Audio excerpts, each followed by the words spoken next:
Boa tarde a todos. É com prazer que a gente está iniciando mais um livecast aqui do FutureCon, né?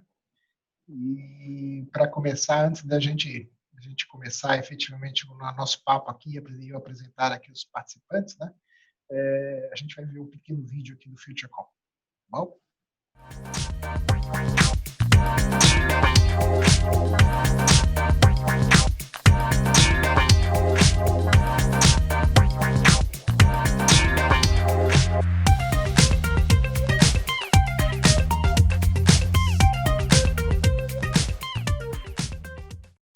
Então, boa tarde a todos, toda a audiência que nós já temos aqui, já tá passamos aqui de mais de uma centena aqui de ouvintes, né? Com prazer que nós estamos iniciando mais esse painel, um painel importante para a gente falar com e sobre as operadoras competitivas, sobre esse mercado que nós temos muito grande aqui no Brasil. Conto com a participação aqui do João Moura, que ele é presidente da Telcomp, associação que congrega as operadoras competitivas aqui no Brasil.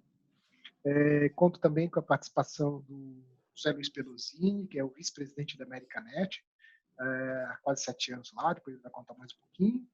E também o Daniel Cardoso, que é o CEO da Vogel Telecom, né, ou da Vogel Telecom, né, meus 30 anos de Alemanha, eu tendo a falar Vogel, né? E é um prazer ter todos aqui nesse papo aqui, onde a gente vai conversar sobre o mercado, sobre as questões específicas regulatórias, dos desafios que a gente tem aqui dentro do nosso mundo de telecom, temas de interesse geral, mais, quando a gente tem a questões de saúde, educação, acesso da empresa, e vamos falar também de alguns casos de uso relevante. Então, passo a palavra aqui para o João, primeiro, para ele se apresentar e saudar das boas-vindas aqui para a audiência. João. Obrigado, Hermano. Boa tarde a todos. Agradeço aí o convite para a Telcomp, para nossos associados, para conversarmos um pouco sobre as operadoras competitivas nesse momento atual tão delicado aí para as telecomunicações. A Telcomp foi criada há 20 anos, basicamente para desenvolver o mercado através da competição, logo depois da privatização, onde o mercado era basicamente um monopólio estatal, virou um monopólio privado, e aí a competição, ao longo desses 20 anos, veio crescendo. As operadoras competitivas, elas estão entre os grandes grupos e os provedores regionais. Estão nesse espaço de mercado e atuam principalmente no atacado, no corporativo, algumas operações importantes também no B2C, conectividade internacional, data centers, enfim. Hoje esse conjunto representa uma força bastante importante no mercado de telecomunicações brasileira. Eu acho que a gente vai ter oportunidade de discutir um pouco sobre isso na conversa que vem à frente. Obrigado, João. Vai ser um bom papo mesmo. Daniel, por favor. Boa tarde a todos. Obrigado, Hermano, e a FutureCon aí pelo convite de poder falar sobre o nosso mercado, sobre o nosso propósito, principalmente em tempos de pandemia, que fica bem clara a essencialidade do nosso serviço, da nossa indústria, de todos os desafios que a gente tem pela frente. Então, queria, antes de mais nada, agradecer o convite, em meu nome, em nome da Vogel. A Vogel, que é uma operadora que foi criada em 2014, então, 2014, 15, tem mais 5 anos de marca Vogel. O seu alemão fica ainda melhor com a marca, mas a gente pode chamar de Vogel no brasileirado aqui. E a gente nasceu como um investimento do Pátria, que é uma das grandes gestoras de ativos brasileiras, né? Tanto em infraestrutura como em private equity, com uma tese muito importante de que a infraestrutura de telecom e fibra em particular é uma infraestrutura essencial para um país, para o desenvolvimento do país, né? E a gente não podia ter uma confirmação melhor do que eventos como esse em que a gente está agora. A gente nasceu como uma aquisição e uma consolidação de 4 grandes provedores regionais e com muito investimento depois em crescer essa plataforma, sempre com a visão de construir a infraestrutura que a gente julga necessária aqui para o país. A gente sabe que o país do tamanho do Brasil demanda um investimento em infraestrutura bastante extensiva, muito CAPEX, muito investimento, formas criativas de fazer isso. Essa é a visão da Voga, acho que se foca muito, como o João comentou, a gente é prototípica, operadora competitiva, a gente tem um foco principalmente no B2B, seja no atacado, a gente trabalha com as grandes operadoras, com ISPs, empodera esses ISPs prestar serviço no lugar que eles estão, mas também servindo operadoras B2B lá no cliente final. Perfeito, muito Daniel. agradecido pelo convite. Obrigado a você estar aqui com a gente, vai ser um papo muito gostoso mesmo. Pelozzini, conta um pouco de você e da Americanet para a gente aqui, por favor. Bom, vamos lá. Bom, primeiramente, irmão, muito obrigado aí a você, agradeço a você e a Vidcom pelo convite. Boa tarde, João e Daniel. Bom, falando um pouquinho da Americanet, foi fundada em 96, então já tem bons anos aí de estrada, né? A empresa nasceu basicamente na parte de outsourcing, de TI, na parte de mão de obra, focado na parte de tecnologia, né, e na parte de rede. Com o passar dos anos, a empresa foi se reinventando, né, e nós temos muito forte isso aqui dentro. A cada 5 anos nós temos uma nova, posso dizer, uma nova onda, né? Então, a Americanet, que veio lá de trás, o segmento corporativo B2B, que passou a ser provedor, né, de internet de escada, passou a construir o seu backbone de rádio. Depois, tiramos a licença de telefonia fixa, entramos nesse mercado, expandimos para diversos estados. Na sequência, começamos a construção da nossa rede ótica. Recentemente, nós entramos no processo com serviço de telefonia móvel, né? A Americanet, ela atende não só outras operadoras e provedores, mas também o mercado de B2C e B2B, tá? O nosso foco hoje e nosso trabalho de expansão, ele é um mix entre crescimento orgânico e através de aquisições, né? Então, eu ainda não posso revelar nomes, mas esse ano nós já concluímos a aquisição de 4 outras companhias para consolidar isso dentro do nosso grupo, né? Então, nós estamos num ritmo forte de crescimento, tá? Seja ele crescimento orgânico ou até mesmo crescimento por aquisições. E o nosso foco é a gente estar preparado aí para o próximo passo, que é o 5G. Perfeito, é isso mesmo, né? É um momento a gente enfrentar com otimismo e crescimento, né? Acho que essa é a palavra de ordem hoje em dia que a gente tem que observar, e eu tenho visto isso em vários mercados, né? Para começar o nosso papo aqui, João, tem uma questão que a gente sempre fica pensando, né? Que a gente sabe que à frente da Telcomp você tem um trabalho muito árduo para manter ativa a competição no setor de telecomunicações. E a gente tem à nossa frente aquele leilão do 5G, como o Pelozzini acabou de citar, né? E como é que você enxerga a atuação das competitivas nesse novo mercado?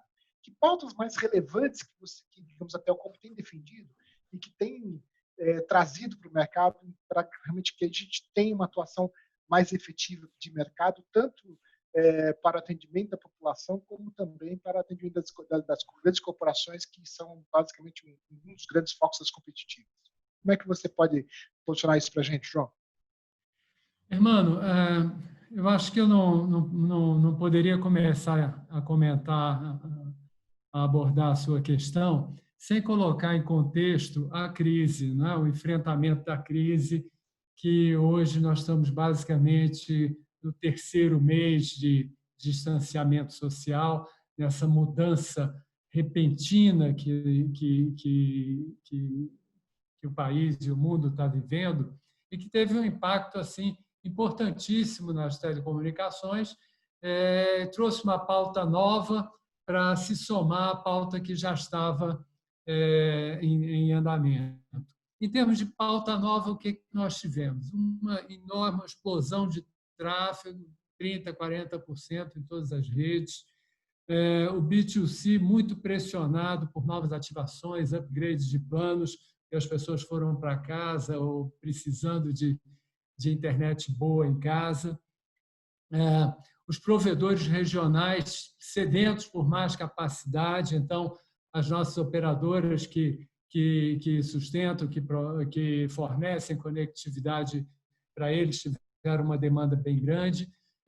No momento que não se podia, telecom não é essencial, as equipes não podem ir para a rua, tivemos aí bloqueios no país todo, uma enorme dificuldade, numa hora que se precisava fazer investimentos pontuais para tirar gargalos, para resolver emergências e mesmo para ativações.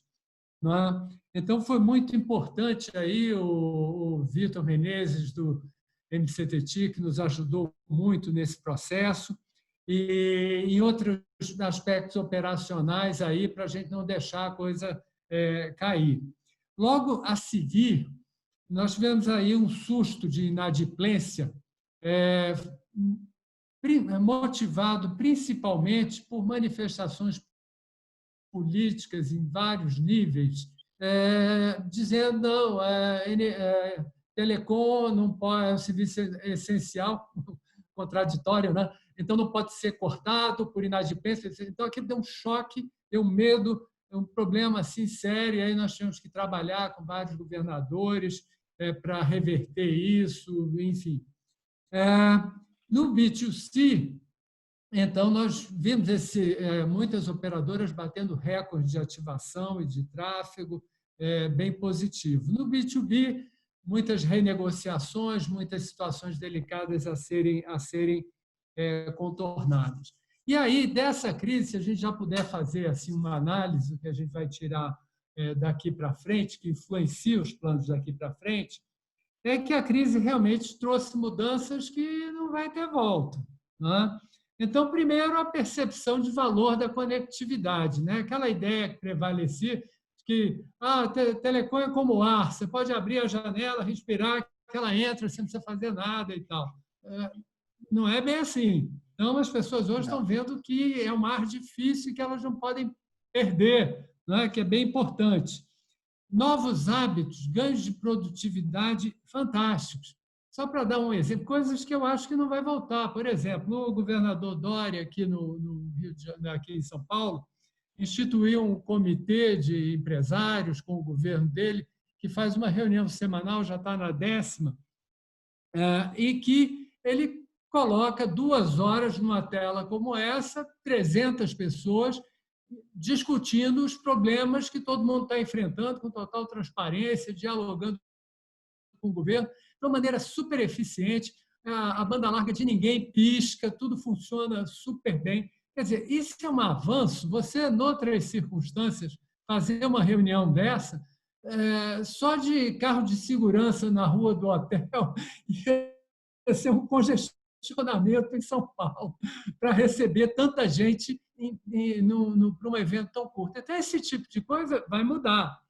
A transformação digital em alguns setores, e aí eu devolvo a pergunta para você, ela também vai se acelerar. Assim, quem estava com pensamentos dúbios está pisando no acelerador. No comércio, na educação, o próprio governo está vendo que tem que avançar muito nessa área. Então, eu acho que essas variáveis aí vão ser incorporadas no planejamento e nos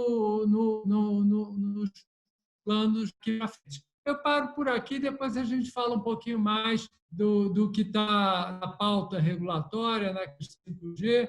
Para eu dar um golinho d'água aqui, enquanto você passa a bola para outro colega. Não, é isso mesmo, João. Acho que o que você colocou, realmente, da aceleração da transformação digital, é uma coisa que a gente tem visto em todos os papos que eu tenho tido, né? Outro dia eu estava falando com o vice-presidente do Secov, falando sobre uma coisa que a gente viu, que o Smart Building, né, está acelerando justamente em função da pandemia, né? Um dia nós estávamos falando também com o pessoal de logística, lá que a gente cuida da intermodal também, né? Falando de como que a logística urbana está se alterando fortemente, como a gente está usando cada vez mais a conectividade, né? Aquilo que você bem colocou, que é uma coisa assim que a pessoa falava, estala o dedo e está conectado. Não é bem assim, né? Então nós temos vários desafios. Então, acho que tudo isso que você colocou, efetivamente, sobre a aceleração da transformação digital, uma coisa que a gente tem trabalhado já há algum tempo já no FutureCom, mas que para o mundo externo, às vezes, ficava meio não claro, né? Voltando aqui à nossa temática, Daniel, a gente, digamos, da primeira forma que o Peluzzini apontou, assim, a gente tem visto, digamos, uma série de declarações da Fogo Telecom em termos de investimentos de rede, backbone próprio, de crescimento, tudo. Como é que você enxerga, nesse momento nosso aqui, como é que você enxerga também o posicionamento da Fogo Telecom em termos tanto desses investimentos já realizados a partir de, sei lá, 2018, 2017 e tal, e hoje como é que você enxerga para frente em termos do posicionamento da Fogo Telecom em relação a esse mercado tão desafiante que a gente tem? Obrigado. Mas, de fato, investimento está no nosso DNA, está na nossa tese, como a gente falou, né? Eu tenho uma longa história de telecom, trabalhei muito tempo em wireless. Em wireless, então, em móvel, muita gente acha que é bem isso. Você abre a janela e não precisa nem abrir janela, né? Tem que estar na garagem, tem que funcionar. E é fácil, e você tem que entender, pouca gente entende toda a infraestrutura que você tem que ter de torres e para ir para frente. Quando você passa para essa infraestrutura de telecom, da telecom fixa, da fibra, ainda mais, muito trabalho por fazer e muita infraestrutura para se construir.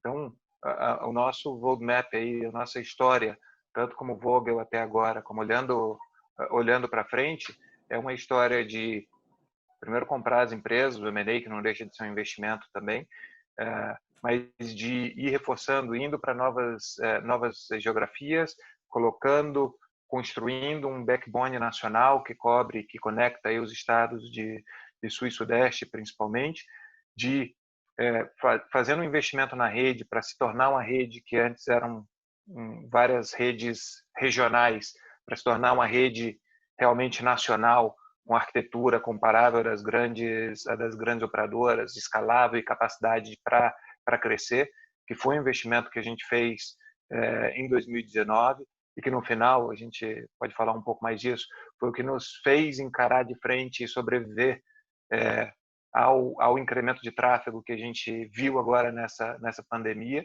mas a gente sabe que tem muito que fazer, tem muito para construir ainda na nossa área, na nossa rede, e tem muitas áreas ainda no Brasil em que você não tem uma infraestrutura sólida e robusta para levar a internet para todos os brasileiros, né? Então, tem uma parte aqui da gente continuar investindo não só na capacidade e qualidade da nossa rede, mas também de conseguir achar e expandir essas oportunidades de onde a gente leva a infraestrutura a lugares que estão mais necessitados.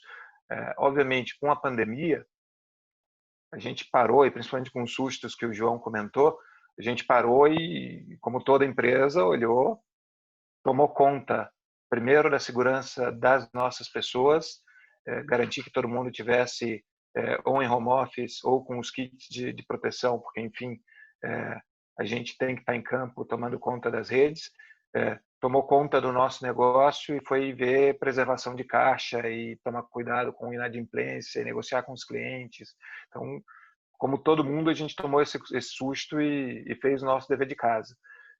Mas, à medida que a gente ganha conforto nesse novo normal, se a gente usar essa expressão que está sendo muito usada, né, a gente se convence cada vez mais, como se precisasse, né, de que a necessidade de telecom e a necessidade de conectividade só aumenta, só acelera nesses aprendizados que a gente está tendo. Dos eventos, como o João comentou, das videoaulas, das empresas que estão trabalhando remotamente, isso tudo demanda mais conectividade, seja para a capilaridade, né, a gente levar essa conectividade até até lá os clientes, seja para conectar isso nos provedores de cloud, nos grandes provedores de conteúdo, nos grandes data centers, onde as pessoas vão buscar. Então, a gente fez o nosso dever de casa, a gente tem no nosso roadmap de investimentos, e, obviamente, com o cuidado que a situação demanda, a nossa decisão e a nossa intenção aqui é manter e acelerar esses projetos para garantir que a gente continua pronto para fazer frente às demandas, ao crescimento da demanda que virá. Legal, Daniel, é isso mesmo. Acho que esse é o caminho para a gente buscar cada vez mais crescer através de investimentos, né? E justamente pegando esse gancho, o Pelozzini logo no começo falou que ele ainda não pode contar, né? Mas existe uma série de demandas. Apareceu até uma pergunta já aqui, né? Eu queria agradecer aqui, eu já estou vendo o Marco Schroeder mandou uma pergunta aqui para a gente. Obrigado, Marco, por estar participando com a gente aqui. Mas a pergunta que veio aqui do Eduardo Gaspar, que está associada a essa questão que eu vou colocar, porque ele pergunta qual o principal ativo que se busca na aquisição de outras empresas de telecom. Mas em termos da Americanet em si, como é que você enxerga, né? Porque a Americanet tem se definido claramente a participação dos ISPs no leilão de 5G. Como é que a empresa tem se preparado para atuar nesse segmento que será bastante competitivo com as grandes operadoras? Como é que você enxerga isso? E se você puder também dar uma palhinha lá para o Eduardo Gaspar da pergunta dele, onde que são os grandes focos de investimento, por favor. Então eu vou começar pelo Gaspar, tá, mano? Com relação aos investimentos, o que nós buscamos, né? Primeiro, uma carteira sadia, né? Ou seja, sustentável, que dê continuidade. Hoje, a maioria dos ISPs, eles possuem como principal produto o banda larga, né? E o provedor hoje que tem um único produto, um principal produto que é banda larga, fica muito vulnerável quando precisa enfrentar uma grande operadora, né? Então, como é que você vai competir se você tem um único produto e a cada dia que passa a internet está ficando mais barata, a cada dia que passa são mais produtos, são mais bandas, são mais megabytes, gigabytes e tudo mais. Como é que você se mantém? Então, respondendo a pergunta do Gaspar, a Americanet, né? Quais são os ativos? Basicamente a rede, né? Como é que essa rede ela está instalada, como é que ela está regularizada, principalmente, porque a rede ela vai ser o principal meio para a viabilização do 5G que está por vir, né? Segundo ponto como é que essa carteira de clientes ela se comporta do ponto de vista de ticket médio, de inadimplência e tudo mais, né? E qual é a expectativa e o potencial cross-selling que a Americanet pode fazer acrescendo o produto de celular. Então, por exemplo, hoje na nossa operação de varejo, a Americanet opera com um ticket médio nas residências em torno de R$140 a R$150, enquanto que provedores hoje que só tem um produto de banda larga operam na casa, na sua grande maioria, em torno de R$90, né? Então, basicamente, são esses os principais ativos que nós olhamos. Claro, a saúde financeira, os outros itens são extremamente importantes, mas, basicamente, os principais ativos são esses do nosso ponto de vista, né? Respondendo a outra pergunta, com relação ao 5G, né? E aí até fazendo um gancho no que o João comentou agora há pouco, poxa, tá todo mundo conectado, a internet não pisca e tal. E eu posso te dizer e afirmar que assim isso graças à quantidade, assim, o grande volume de investimento que foi efetuada pelas operadoras competitivas e ISPs em todo o Brasil. E nós todos juntos nos tornamos a maior operadora, né? Nós somos maior que qualquer outra concessionária.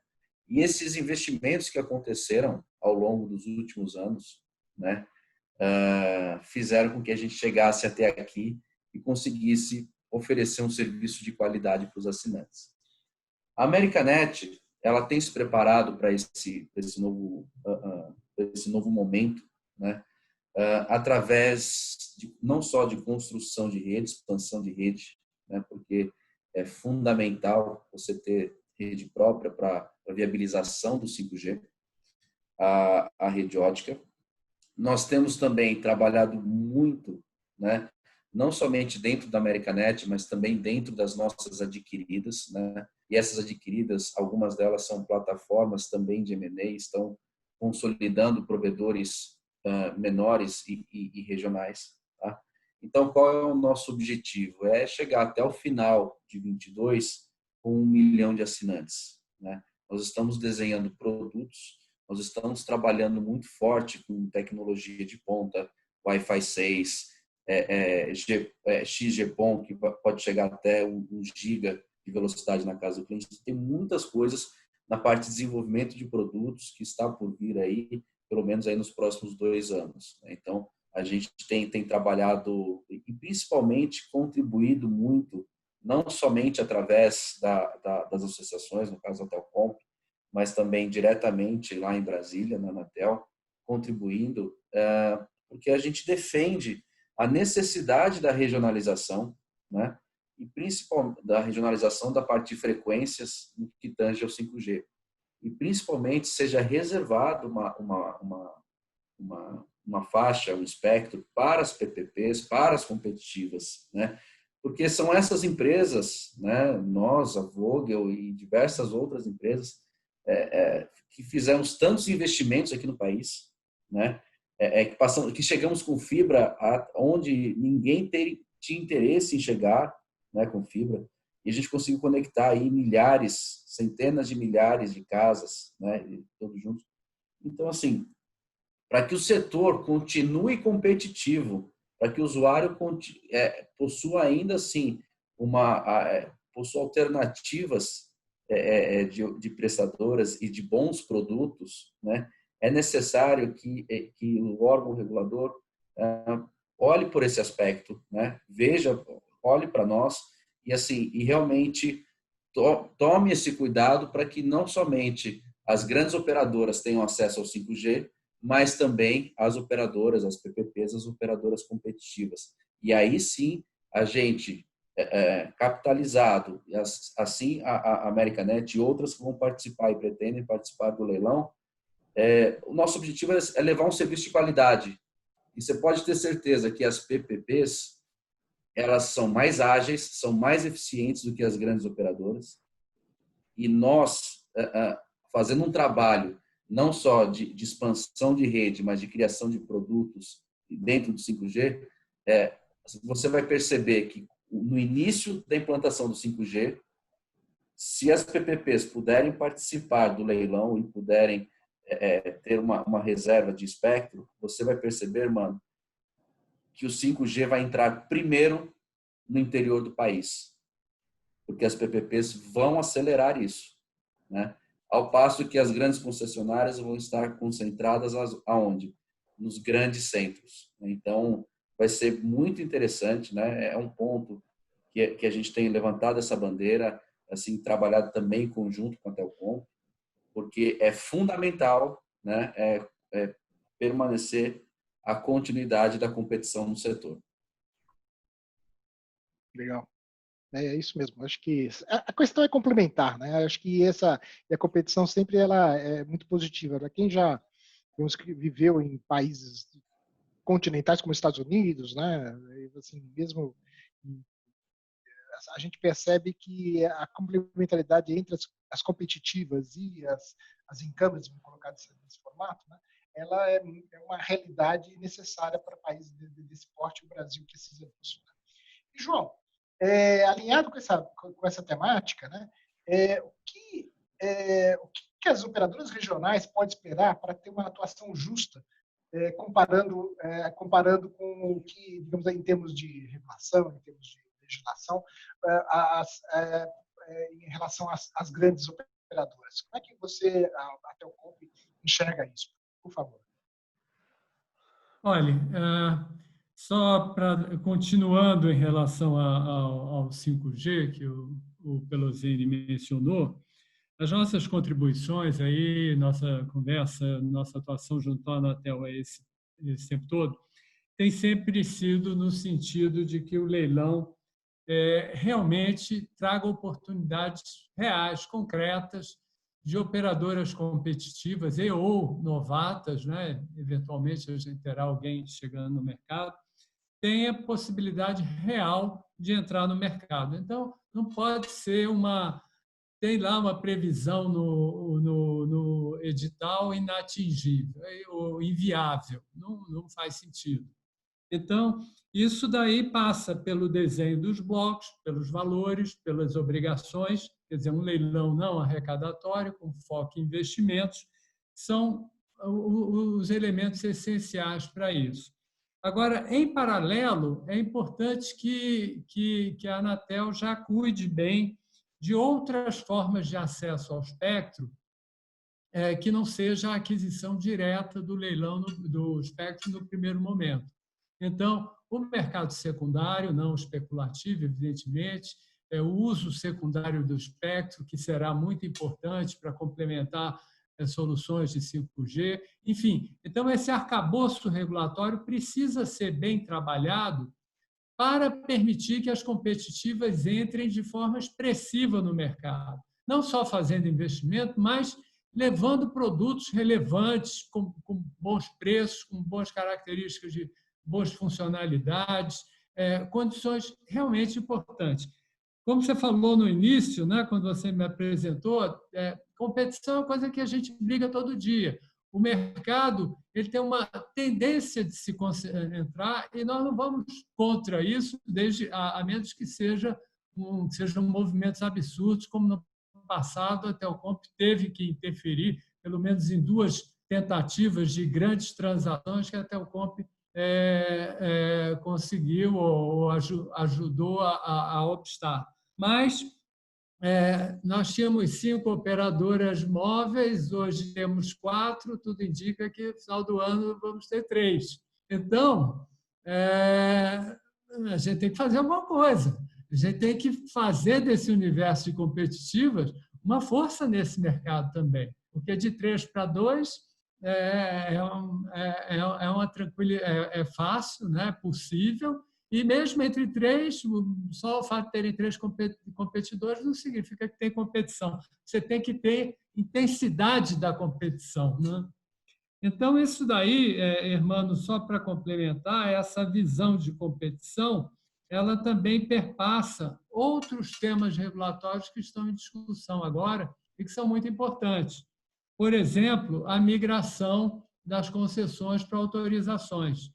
É uma discussão muito importante. Alguns podem pensar que é uma coisa afeta os grandes grupos, as grandes concessionárias, mas não é. Pode ter um efeito concorrencial fortíssimo. Então, nós temos trabalhado intensamente para que essas regras sejam concorrencialmente neutras, da mesma forma que atuamos em tentativas de, por exemplo, de TACs no passado, que não estavam bem estruturados do ponto de vista concorrencial. Então, essa mesma lógica tem que ser discutida agora. E outros temas que estão na agenda da Anatel, coisas um pouco mais técnicas, mas muito importantes para se criar produto, para se trabalhar bem o mercado, como o plano de numeração que está em discussão agora.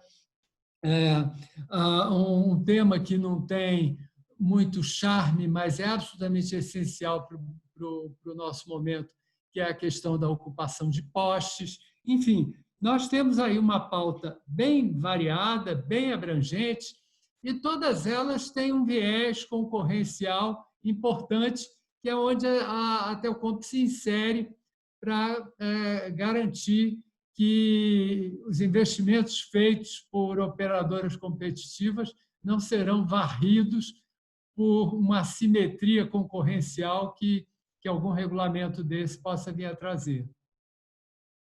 É isso mesmo, João. É por aí mesmo, né? Realmente, assimetrias são sempre não muito bem-vindas, né?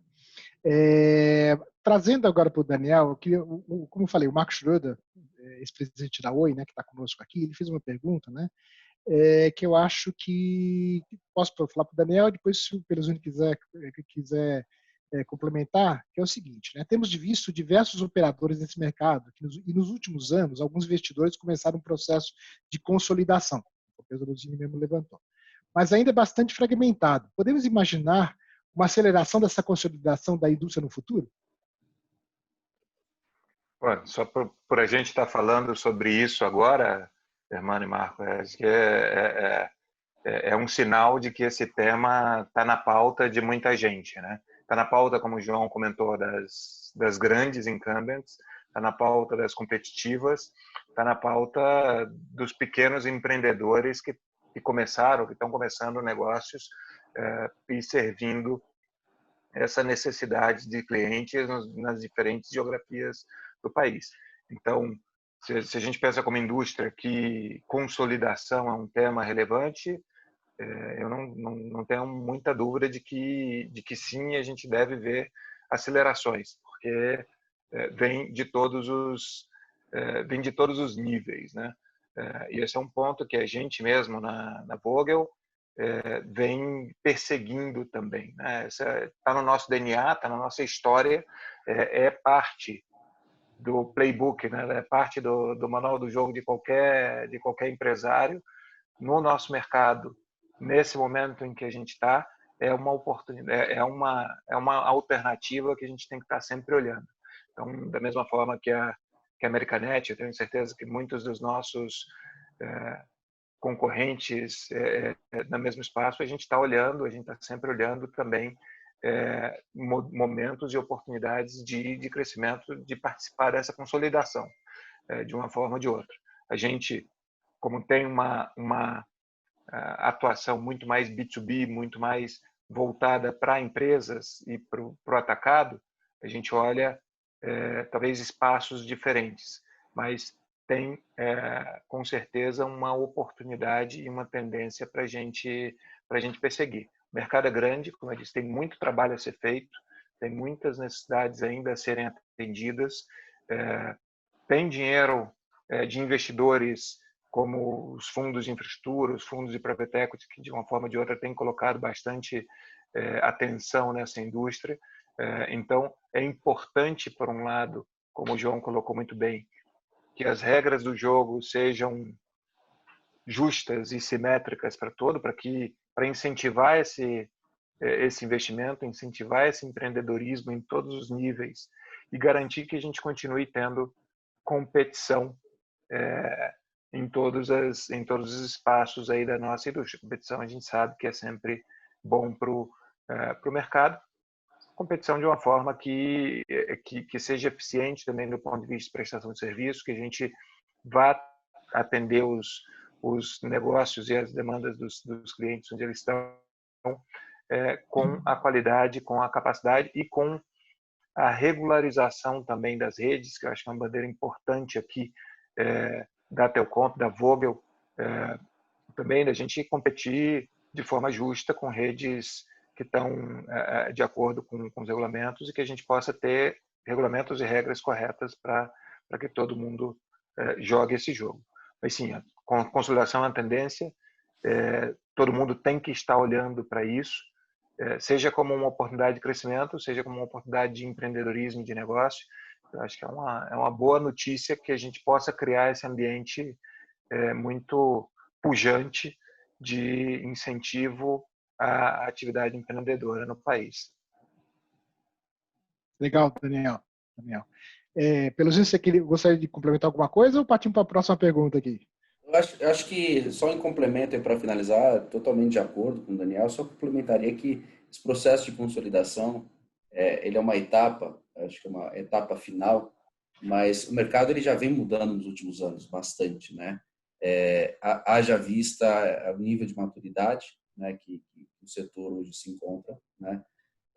A gente pode dizer que dentro do setor a gente tem grandes amigos, né? A gente tem muitos negócios com a Vogel, a gente tem muitos negócios com diversas outras operadoras e a gente como setor chegou num ponto de maturidade na qual a gente sabe que a parte de infraestrutura tem que ser compartilhada. Não é aqui que a gente vai brigar. Deixa o pessoal de marketing, comercial lá, isso é uma outra discussão.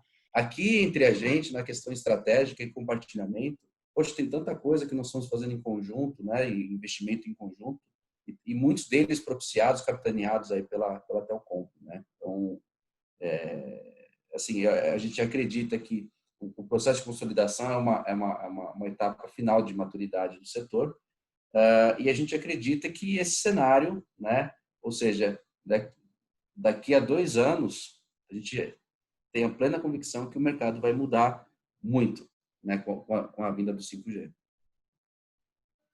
É isso mesmo. Competição é o tema que a gente vem tratando há muito tempo, né?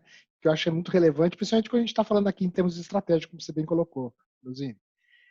Uma outra pergunta que apareceu aqui é do Ricardo Moreira, né? Que é a questão de como levar a conectividade para o campo, né? Quais desafios e modelos de negócio para essas áreas de baixa densidade. Ontem mesmo até postei uma notícia que o governo da Colômbia, na segunda-feira, promoveu um decreto justamente estimulando, né, através de beauty contest, né, a participação das operadoras competitivas e incumbents para o atendimento dessas áreas de baixo interesse econômico. Né? Como é que vocês enxergam isso e os posicionamentos que vocês têm aqui para fazer esse atendimento para o pessoal do campo? Quem gostaria de comentar? A gente acredita que para essa alternativa, né, por exemplo, dentro do portfólio de cidades que a gente atende, a gente também atende cidades com 50 mil habitantes, né? Mas existem cidades rurais, mas a alternativa, a solução para esse cenário, do nosso ponto de vista, está na parte técnica, ou seja, qual o espectro que você vai usar, ou faixa de espectro que você vai usar para fazer o atendimento desses clientes. Então, hoje, né, o que a gente tem disponível, né, em discussão com relação ao 5G, a faixa de espectro que tem a maior abrangência é os 700 MHz. Né? Você talvez não tenha uma grande qualidade e ultra velocidade, mas você tem uma grande cobertura. Né? Então, a alternativa para regiões como essas, né, mais distantes, seria a utilização do 700 MHz. Eu vi uma pergunta passando, não sei nem se eu posso perguntar aqui. Por favor. O nosso amigo Adriano Marques, né, perguntando se a Americanet vai fazer consórcio de 5G. Sim, pretendemos, estudaremos, tudo vai depender de como vai ficar esse edital. Então, um abraço aí para o Adriano. Perfeito. E até tem uma pergunta aqui que eu só queria completar também, que o Samuel Vitor está perguntando já a terceira vez aqui. E como eu gosto muito da cidade de Serra Negra, né, deixa eu perguntar para vocês atendem Serra Negra? Que ele está com dificuldade de conexão lá. Não, a Americanet, infelizmente, ainda não atende a cidade de Serra Negra. Eu não sei se Ô, Daniel, você que tem uma rede imensa, você não atende Serra Negra, não? Podemos pensar, ele é B2B ou é B2C? Eu não sei, ele só escreveu aqui que ele está com dificuldade lá de conexão, né? Assim, a gente tem uma rede que acho que pode chegar, e essas são exatamente as fronteiras, né? Falando de fronteiras de crescimento, elas às vezes estão mais próximas do que a gente pensa, né? A gente está falando aqui do campo, e eu queria voltar no tema do campo ainda, mas é um ótimo exemplo de que muitas vezes a fronteira de necessidade de conectividade está muito mais perto e é muito mais familiar do que a gente imaginaria. Eu queria complementar talvez o tema do campo, porque essa sim é uma das fronteiras de conectividade que a gente tem que buscar e onde tem uma oportunidade brutal de negócio, principalmente no Brasil, que é líder mundial em agribusiness. Então, é a parte do Brasil que dá certo, né? E que tem, com certeza, como todas as indústrias, uma demanda de conectividade, uma demanda de modernização e transformação digital. Sem dúvida, a solução de last mile lá tem 1 milhão, acho que tem várias formas de atender, mas eu volto para a nossa propósito, para a nossa visão, né? Sempre a gente tem que chegar lá. Você tem que cobrir lá e tem que conseguir chegar lá e conectar esse tráfego que vem de lá com os outros clientes, com as outras redes, com os data centers onde as aplicações vão estar rodando e vão estar prestando serviço. Então, e acho que ilustra muito bem o que o Pelosini comentou, de muitas vezes modelos de compartilhamento ou de complementaridade de atuação, no qual a gente consegue achar modelo de negócio de atender essas fronteiras, sejam elas Serra Negra, seja ela o campo lá no interior da fronteira agrícola do Brasil. Hermano, ainda sobre esse tema do campo, eu gostaria de acrescentar um outro comentário. É claro que as soluções, como a que você postou, muito interessante, outras que têm surgido a todo momento, as soluções mais sofisticadas para atender o e-business com seus requintes tecnológicos, isso aí está surgindo com a combinação de várias tecnologias, isso vai evoluir. Mas faz parte desse problema, né, de levar conectividade ao interior, e não é só no Brasil, nos Estados Unidos essa discussão está lá há muito tempo, até na Europa, que as extensões não são tão grandes, isso é um enorme desafio, como é que você promove a inclusão digital, como é que você oferece conectividade de boa qualidade para as pequenas comunidades ou pequenas cidades nessa região. E aí, talvez a gente tenha aí um resgate, assim, uma herança, um legado aí da crise, que foi a constatação quando o Ministério da Saúde, através do MCTTIC, lá liderado pelo Vitor, com a RNP, lançou um pedido, uma convocação dos provedores regionais para levar conectividade a milhares de regiões não atendidas no Brasil todo.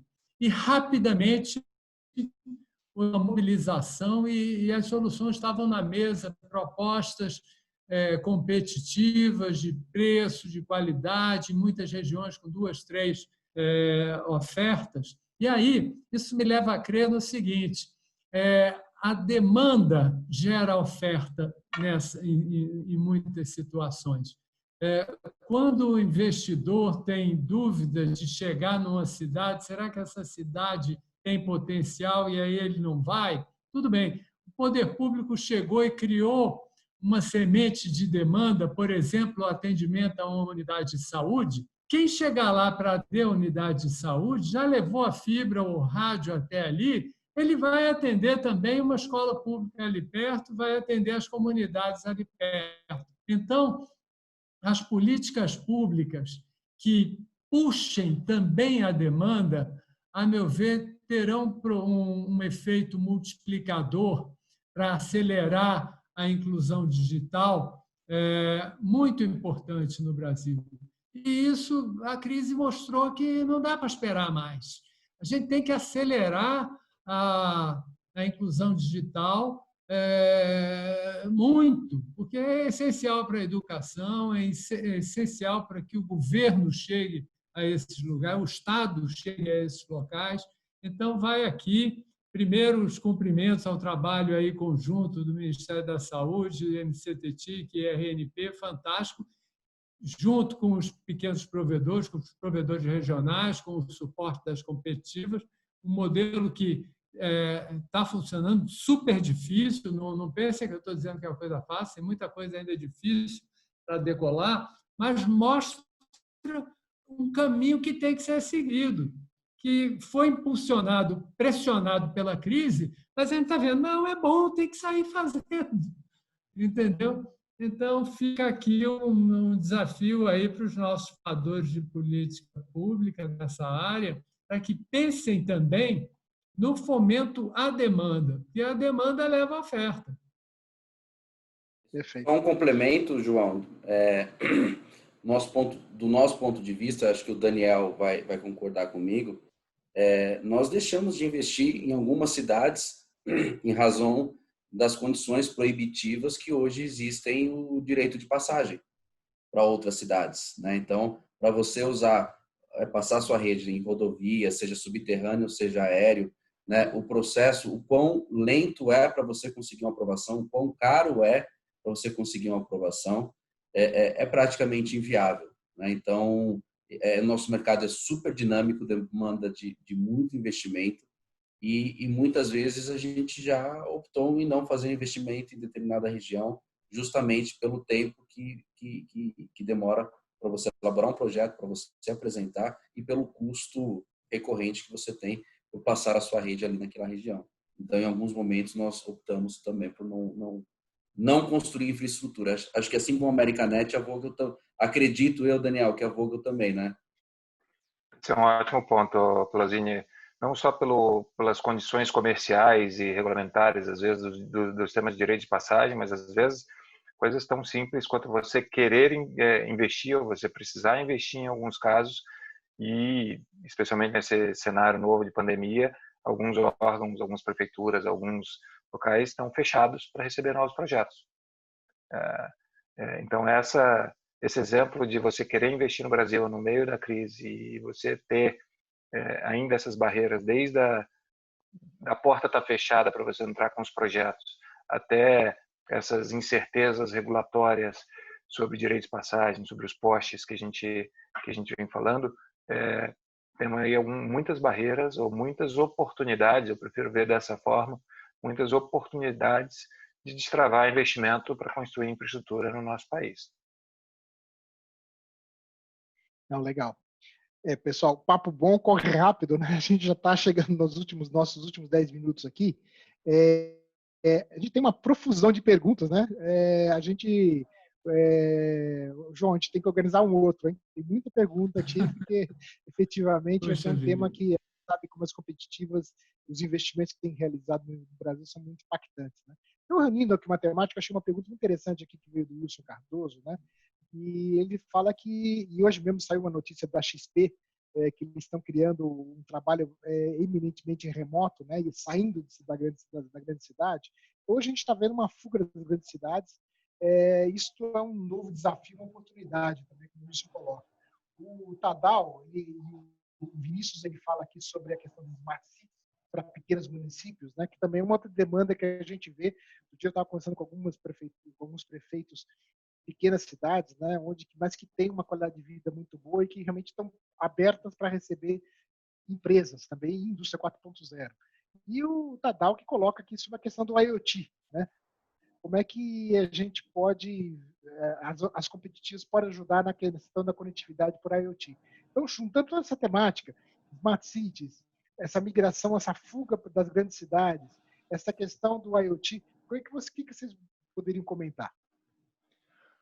Olha, eu acho que a questão da migração das grandes cidades, hoje é curioso, nós temos, eu tendo a pensar que a gente tem uma situação um pouco paradoxal. Sempre se pensou que a melhor banda larga está nas grandes cidades, nos grandes centros. Mas com o trabalho espetacular que os provedores regionais fizeram ou vêm fazendo de levar a FTTH nas cidades do interior, infelizmente não na profusão que nós gostaríamos ainda, mas eles estão num ritmo muito acelerado. Hoje nós temos muitos exemplos, milhares de exemplos de lugares onde você tem mais FTTH, com melhores preços, com melhor performance do que nas grandes cidades, do que aqui dentro de São Paulo, do que dentro do Rio de Janeiro. É uma coisa meio paradoxal.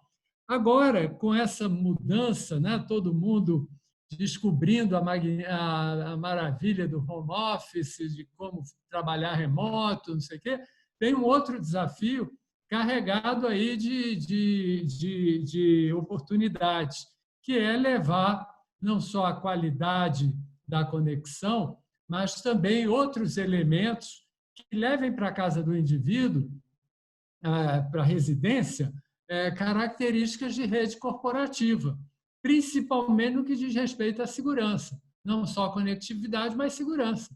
não é? Então, se a pessoa vai trabalhar de casa e vai acessar os sistemas corporativos, que tudo bem, ela tem que ter mais funcionalidades. Então, isso aí, nós já estamos vendo várias associadas nossas reportando esse tipo de demanda. O executivo diz assim, olha, você que me atende aqui no escritório, você precisa levar essa solução para a minha casa de praia, entendeu? Porque ele já pretende trabalhar um pouco mais de lá. Então, você não... Enfim, eu acho que essa mudança vem pela frente aí. A questão do IoT, que aí junta também lá com o tema de conectividade do campo, é fundamental, é importantíssimo, e aí nós temos, assim, logo de cara, a trava tributária, né? A questão do FISTEL sobre a IoT. Enquanto a gente não tirar essa coisa do caminho, nós temos aí um enorme problema para esse segmento se desenvolver. As aplicações estão fluindo, as redes de IoT, nós temos pelo menos 3 associadas muito ativas nesse segmento. Eles estão aí, eu acho que isso vai crescer muito rapidamente. Quando o 5G chegar, já esse ecossistema já estará ainda mais desenvolvido, com muito mais aplicações. Então, eu acho que a gente entra aí num círculo virtuoso muito importante. Mas tem, como o Pelosini mencionou, a questão dos direitos de passagem, esse negócio do FISTEL, isso é um absurdo. Toda vez que você fala com alguém em Brasília, não, mas está no Senado, está não sei o quê, já saiu, vai sair essa semana. Olha, essa semana já me foi prometido há anos, e essa famigerada semana não chega. É uma coisa que é óbvio para todo mundo que tem que resolver. Gente, é aquela história do fiado só amanhã. Sabe? Não, mas não sei o que. Olha, todas as conjecturas já foram feitas. Agora é meter a caneta. Pô. Pronto. Enfim. A gente que está há muitos anos aqui, a gente sabe como é que é a coisa, né? Mas a gente está chegando aqui, infelizmente, no final do nosso tempo. Gostaria de passar aqui a palavra para vocês se despedirem da audiência. Agradeço muito a participação de vocês. Como eu reiterei aqui, é muito assunto. Nós temos aqui dezenas de perguntas ainda não respondidas. Peço desculpa, depois vocês aqui todos vão receber aqui também os questionamentos, né? Mas foi muito rico aqui nesse nosso papo. Assim, então, por favor, Daniel, Pelosini, João, gostaria que vocês aqui fizessem aqui a nossa finalização. Bem, então eu começo. Antes de mais nada, irmão, agradecer aí a você, a sua equipe, a FutureCom, por proporcionar aí essa conversa muito interessante. E, em resumo, como eu comecei, eu acho que a crise mostrou-se aí um referencial importante. Se Deus quiser, ela vai passar logo. Muitas lições vão ser aprendidas ou já estão sendo aprendidas. E uma delas é essa: a gente não pode deixar problemas debaixo do tapete muito tempo. A gente tem que ir para frente, porque quando vier uma outra crise, a gente não tem que voltar a esses mesmos problemas, vamos atacar os novos. Então, é muito importante isso. A Anatel está fazendo um trabalho, está com uma pauta muito rica de temas que tem influência direta sobre a dinamização do investimento. Então, muito importante que ela dê continuidade, vá em frente com essas coisas. Também temos uma expectativa de que as mudanças no Ministério, que tomamos notícia ontem, também não signifiquem aí uma descontinuidade do bom trabalho que a equipe tem feito. Então, realmente temos aí, acho que tem um trabalho muito bom sendo feito e que é importante que ele tenha continuidade. E no mais é isso. Acho que existe um enorme apetite para investimento, mesmo nessa crise, mesmo com a oscilação do dólar, mesmo com a instabilidade política. Eu recebo toda semana ligação de investidores, ligação de fundos de investimento. Existe apetite para esse segmento. Ninguém tem dúvida, ninguém precisa explicar que telecom é uma oportunidade de investimento. Não precisa explicar, é óbvio para todo mundo. Então, é só a gente formatar essas oportunidades de maneira que viabilize, que permita aí se colocar o dinheiro que o setor precisa nesse segmento, que o país precisa nesse segmento. Muito obrigado. Legal, obrigado, João. Daniel.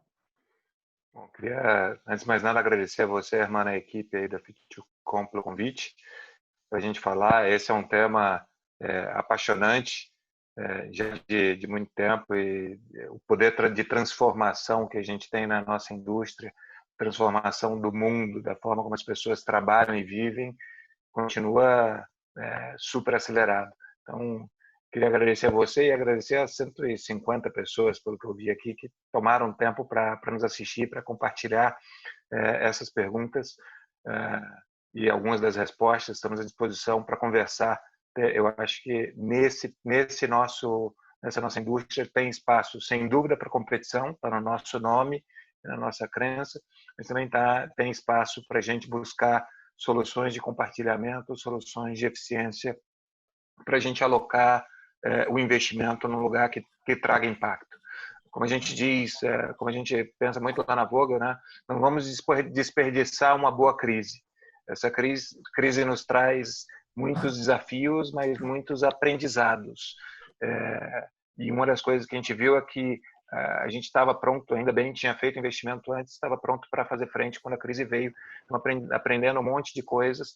Vamos nos preparar como indústria, como país, para que a gente esteja cada vez mais forte depois dessas crises. A Vogel e muitas das competitivas são uma prova cabal de que tem interesse, não é só interesse teórico, é interesse prático de dinheiro investido todo dia, né, no país. E aí, se tem uma coisa que a gente sempre coloca, tem dinheiro, tem apetite, tem. A grande pergunta não é se faz sentido, a pergunta é se a gente tem as regras e se a gente tem a segurança suficiente para dar o retorno nos investimentos que estão sendo feitos. Essa evolução da nossa cenário competitivo, que acho que até o Comp e o João fazem um trabalho e é um ponto importante para a gente conseguir trazer esse investimento para o nosso país. A gente está muito feliz, muito confiante aí de que pode contribuir para esse crescimento e queria agradecer mais uma vez aí a todos por dedicar o tempo para estar conosco nessa tarde. Obrigado. Eleusinho, vamos lá. Vamos lá. Bom, assim, o que a gente gostaria de deixar aí como mensagem, né? O mercado aí tem um cenário bem interessante nos próximos 2 anos, no 5G. A gente tem visto algumas empresas se especializando em alguns determinados setores e nichos, né? Como é o caso da IoT. Mas quando a gente fala do ponto de vista de competição, né? O que nós precisamos e o que nós pedimos e o que nós levantamos a bandeira, né? E aí é o trabalho aí que o João vem capitaneando aí de uma forma excepcional, é garantir que haja competição, é garantir que haja isonomia, seja no leilão de frequências 5G, seja na ocupação de postes ou ainda na parte de direito de passagens, né? Se nós tivermos condições iguais, isonômicas, eu tenho certeza que os próximos anos eles vão ser assim bem gratificantes aí para não só para os investidores, para os sócios, para os acionistas, mas eu acho que para o setor como um todo isso vai trazer um ganho muito significativo para o setor. Então, gostaria de agradecer aí ao João, ao Daniel, e a você, mano, e também todos os nossos colegas e amigos que participaram. Felizmente, a gente não conseguiu responder todas as perguntas em razão do tempo, mas a gente fica aqui à disposição, tá bom? Um abraço a todos aí. Obrigado. pelo Zeni. Como até eu vi que o João escreveu aqui, foi assim, eu acho a função tanto do Telcomp como aqui do FutureCom é aproximar o mercado, aproximar investidores, a gente poder fazer crescer esse mercado, né?